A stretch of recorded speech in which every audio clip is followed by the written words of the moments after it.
सुई के अग्रभाग आकाश क्षेत्र में आकाश के असंख्यात प्रदेश है। ये सामान्य कथन है जो इसके पहले इसकी चर्चा हो चुकी है। अभी थोड़ा विशेष कथन करते हैं। कहते हैं सुई का जो अग्रभाग है वो अग्रभाग में जो आकाश जितने आकाश को घेर रखा है, कहते हैं उस घेर रखे हुए आकाश में असंख्यात प्रदेश ये सामान्य है कथन। विशेष कथन करे तो उसके भी असंख्यात विभाग में आकाश के असंख्यात प्रदेश है। इसका मतलब ये हुआ कि सुई का जो अग्रभाग है जिसने आकाश में कहीं पर आपने रखा तो उस क्षेत्र में आकाश के असंख्यात प्रदेश है, और यदि हम उसके असंख्यात खंड कर दे जो असंख्यात प्रदेश है तो उसमें से एक खंड लिया जाए, उसमें भी आकाश के असंख्यात प्रदेश है। अर्थात सुई के अग्रभाग में जो असंख्यात प्रदेश कहे वो सामान्य कथन था। विशेष कथन करे तो उसके असंख्यात विभाग में भी, ख्याल रहे संख्यात विभाग में नहीं परंतु असंख्यात विभाग में भी आकाश के असंख्यात प्रदेश है। ये कितनी मार्मिक बातें हैं कि उसके भी असंख्यात प्रदेश, असंख्यात विभाग में आकाश के असंख्यात प्रदेश है। इसे हम ऐसे भी समझ सकते हैं कि उसमें आखिर में असंख्यात प्रदेश कितना है। तो कहते असंख्यात प्रदेश को एक जगह रखें, असंख्यात प्रदेश को दूसरी जगह रखें, असंख्यात प्रदेश को तीसरी जगह रखें, असंख्यात प्रदेश को चौथी जगह, ऐसे असंख्यात प्रदेश को असंख्यात जगह रखें, फिर सबका जोड़ करें, इतने प्रदेश उस सुई के अग्रभाग ने घेर रखा है। फिर भगवान ने बताया कि अब उस क्षेत्र में असंख्यात प्रदेश जो है उसमें क्या माल है और क्या क्या उसमें चीज है। तो उसमें ये उत्तर आया कि असंख्यात लोक बराबर उसमें पुद्गल स्कंद है। देखो यहाँ बात थोड़ी और आगे चली गई। जो हमारा लोक है, लोकाकाश है, वो 343 घन राजु प्रमाण है। उस 343 घन राजु लोक में असंख्यात प्रदेश है। ऐसे सुई के अग्रभाग में भी असंख्यात प्रदेश और पूरे लोकाकाश में भी असंख्यात प्रदेश। तो ये असंख्यात के भी असंख्यात भेद है। सुई के अग्रभाग में भी कितने असंख्यात प्रदेश है ये तो हमने पहले बताया। ये जो लोकाकाश है उसमें भी असंख्यात प्रदेश है। तो कहते हैं ऐसे एक लोक नहीं, ऐसे असंख्यात लोक प्रमाण में जितने प्रदेश हो जाते हैं आकाश के, कहते हैं इतने पुद्गल स्कंद है उस सुई के अग्रभाग आकाश क्षेत्र में। यानी असंख्यात लोक बराबर असंख्यात लोक प्रमाण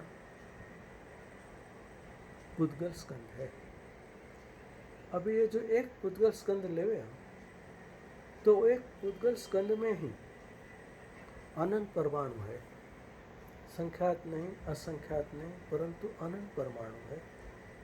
अब विचार करें कि एक स्कंद में अनंत परमाणु है और ऐसे अनंत परमाणु लिए हुए असंख्यात लोक बराबर उसमें स्कंद है। ये सामान्य कथन हुआ। आगे उसका विशेष कथन करके बताते हैं कि असंख्यात लोक प्रमाण उसमें पुद्गल स्कंद है और उसमें से हम एक पुद्गल स्कंद को लेवे तो कहते उसके अंदर भी असंख्यात लोक प्रमाण अंडर है।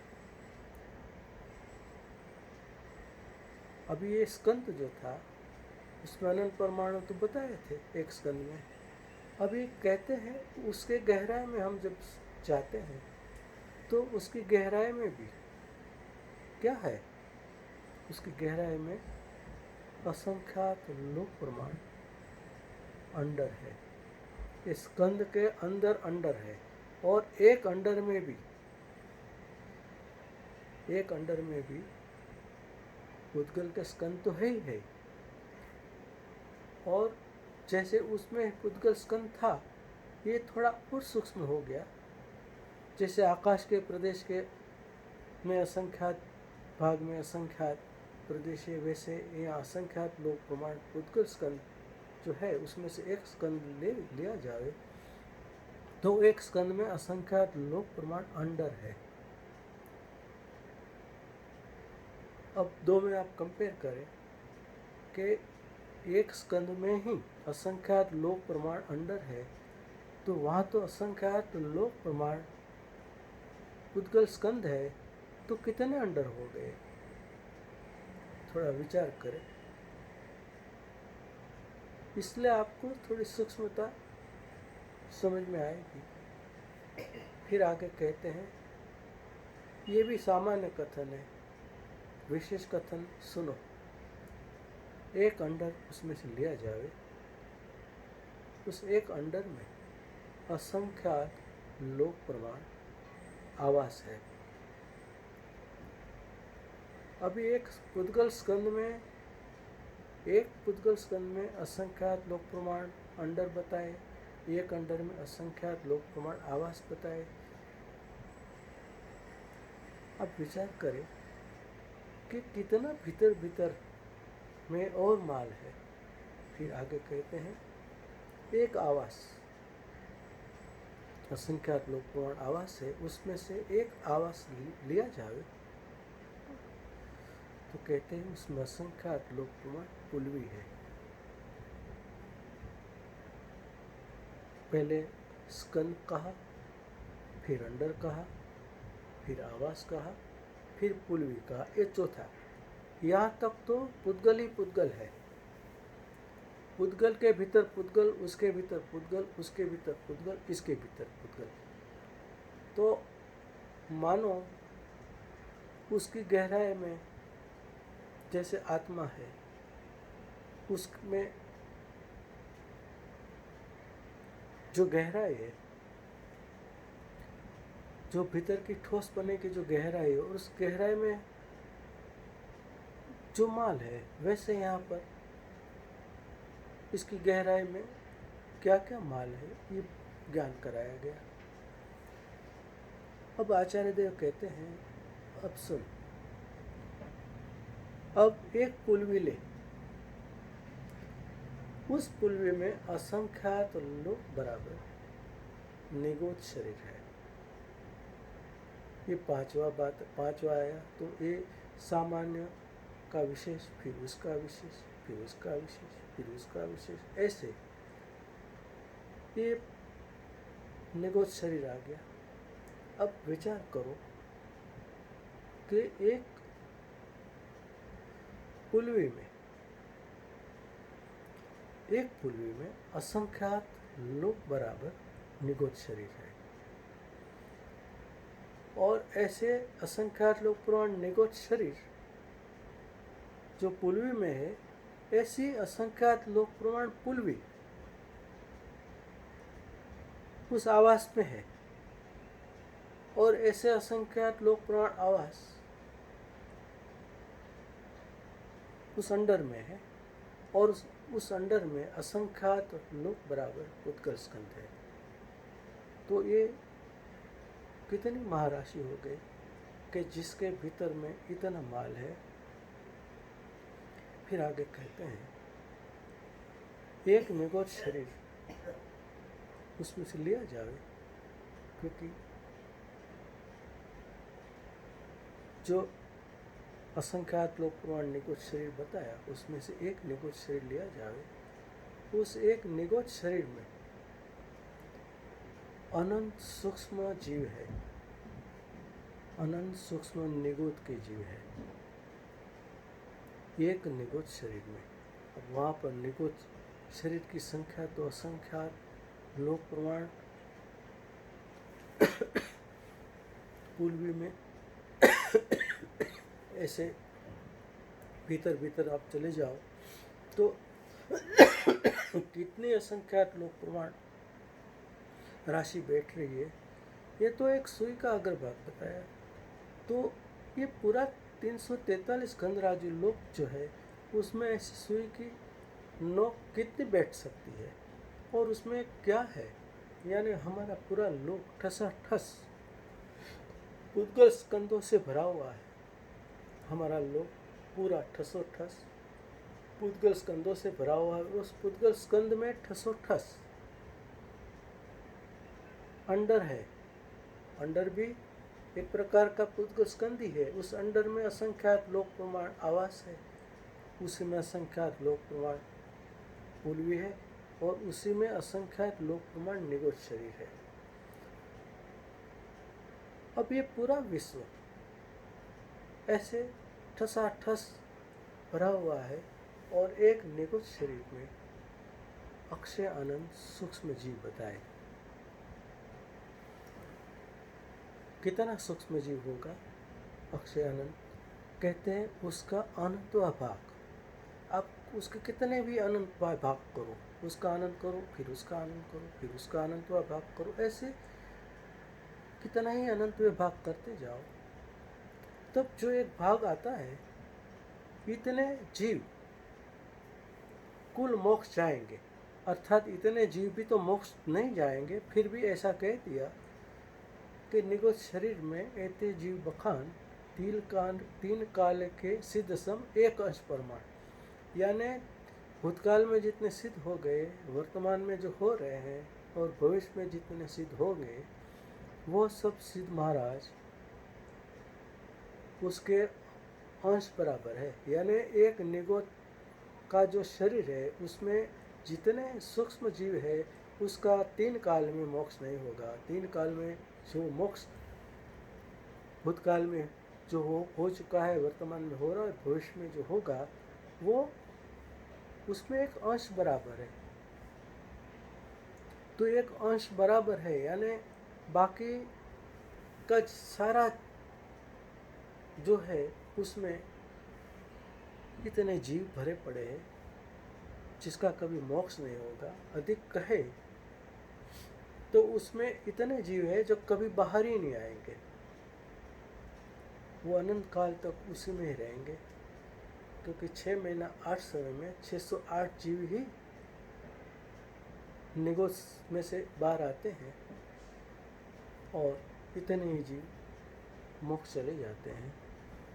और जो निगोच शरीर में अक्षय आनंद में से 608 जीव 6 महीना 8 समय में निकले तो क्या गिनती है उसकी कोई गिनती नहीं है। तो इससे ये समझा जाता है कि मनुष्य भाव कितना दुर्लभ है, कितना मूल्यवान है। इसमें से कोई जीव बाहर आता है तो कहते हैं साधिक 2000 सागरकुंड से अधिक त्रस पर्याय में नहीं रहता है। ये उत्कृष्ट बात कही। जरूरी नहीं है कि सभी जीव इतने काल तक त्रस पर्याय में बने रहे। अभी 2000 सागरकुंड वर्ष जो है इससे अधिक वो रह नहीं सकता।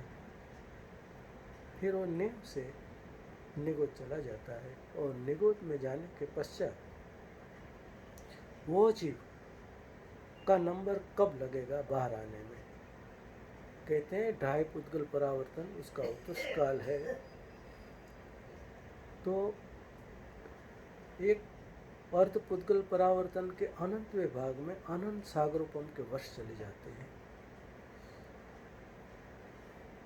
ऐसे देखे अर्थ पुद्गल परावर्तन के अनंत विभाग में, उसके अनंत विभाग में, उसके अनंत विभाग में, उसके अनंत विभाग में, ऐसे कितने ही अनंत विभाग करते जाइए, उसमें अनंत सागरोपम के वर्ष चले जाते हैं। अर्थात वो जीव निगुद में गया तो उसको बाहर आने का कोई अवकाश ही नहीं रहा। वो जीव कब बाहर आएगा ये कहना बहुत कठिन है। तो अगर हम ये कहें को कभी बाहर नहीं आएगा तो कुछ गलत नहीं है, क्योंकि बाहर तो आएगा टाइम पुद्गल परावर्तन जितना काल बीतने पर, लेकिन वो कितना लंबा काल है। इसलिए जब हम बाहर आए हैं और बाहर आने के बाद 10 पर्याय में मनुष्य जन्म पाना तो महादुर्लभ है, महादुर्लभ है। और उसमें भी जैन दर्शन में जन्म लेना उससे भी महादुर्लभ है। उसमें भी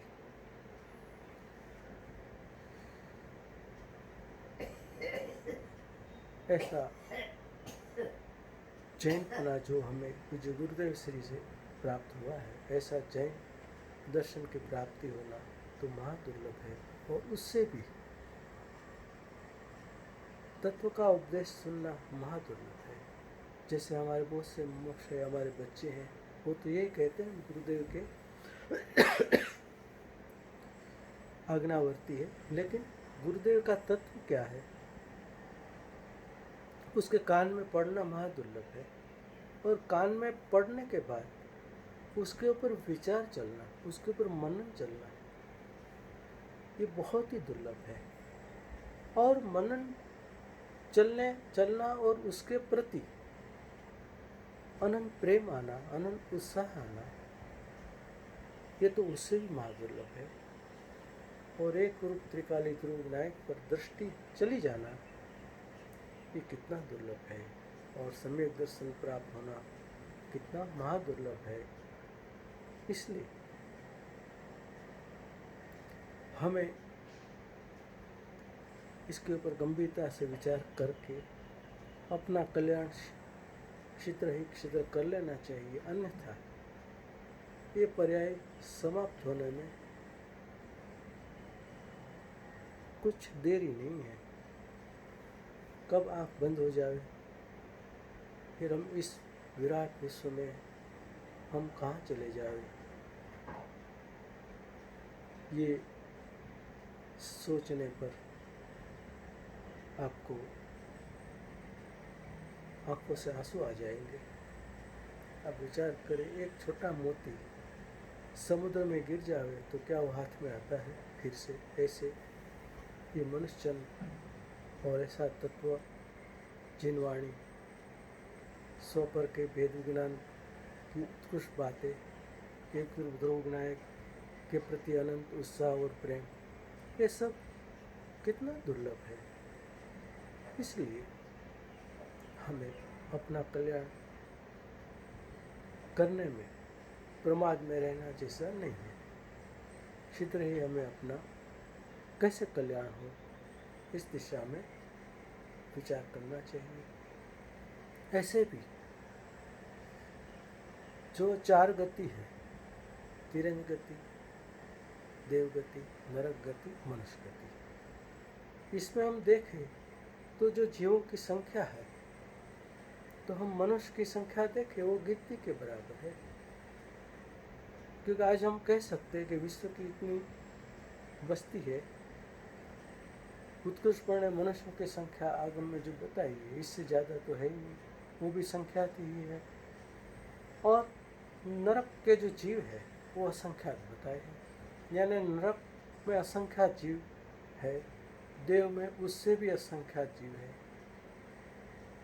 और तिरंज में अनंत जीव है, और मनुष्य में संख्यात जीव है। यानी ये अनुपात है, ये हमेशा ऐसा ही रहता है। आप कभी भी देखो तिरंज में अनंत जीव ही मिलेंगे, नरक में असंख्यात जीव ही मिलेंगे, देव में असंख्यात जीव ही मिलेंगे, और मनुष्य में संख्यात जीव ही मिलेंगे, तिरंज में अनंत जीव ही मिलेंगे। यहाँ तिरंज में निगोद भी शामिल कर देना। ऐसे तो 2 इंद्री, 3 इंद्री, 4 इंद्री बहुत से जीव है, उसकी आगम में संख्या बताई है। यहाँ पर तो हम सामान्य रूप से निगोद राशि मिलाकर कहे तो अनंत जीव है, ऐसा समझना। अभी इससे क्या सिद्ध होता है? क्योंकि हमेशा ऐसा ही अनुपात रहता है, इसका मतलब ये हुआ कि जब असंख्यात बार नरक में के भव मिले, उससे भी असंख्यात बार देव के भव मिले, उससे भी अनंत बार तिरंज के भव मिले, तब जाके एक बार मनुष्य का भव मिलता है। क्यों? क्योंकि जीवों की संख्या का अनुपात ही ऐसा है। इसलिए मनुष्य भव कितना दुर्लभ है, इससे आपको पता चल सकता है।